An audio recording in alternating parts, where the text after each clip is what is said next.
so in this module we'll learn how to find the heat capacity of a gas very quickly. So let's first understand how to actually do it. You have this particular container, you have this container.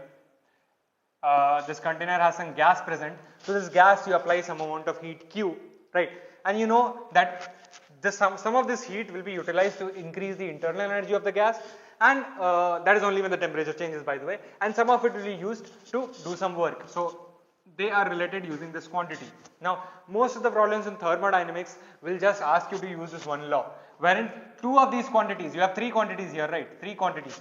Two of these quantities will be indirectly given and the third one will be asked, right?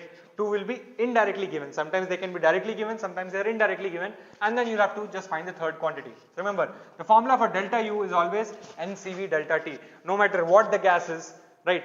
If you just know the temperature change, if you just know the CV of the gas, by the way, right, CV's formula is R by gamma minus 1, where gamma is 1 plus 2 by F, where F is the degrees of freedom of the gas, right? F is degrees of freedom of the gas. Using that, if you remember the degrees of freedom of a gas, depending upon whether it's monatomic, diatomic, polyatomic, if you know F, you can get gamma. If you know gamma, you can get CV for the gas, and N into CV into delta T is delta U. No matter what your process is, your delta U will always be NCV delta T. What will change with process is your Q, because your Q is NC delta T. This is NCV delta T, this is NC delta T. This C is process dependent. The C is process dependent, right?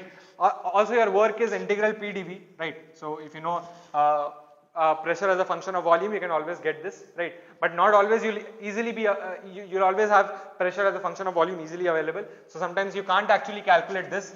You can calculate this, you can calculate this, and using these two you'll have to calculate this. It's not always possible to calculate work directly, right?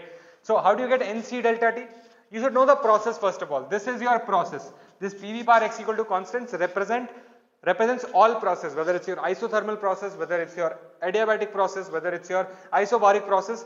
This represents all the processes depending on the value of x. If it's your isobaric process, then your x is 0 because P will be constant, isobaric, right? If it's your isothermal process, if this process is your isothermal process, PV is equal to constant, so your x will be 1, right? Likewise, you can have, if your x is equal to gamma, right? You already know what gamma is, 1 plus 2 by F. If your x is equal to gamma, then it's your adiabatic process, right?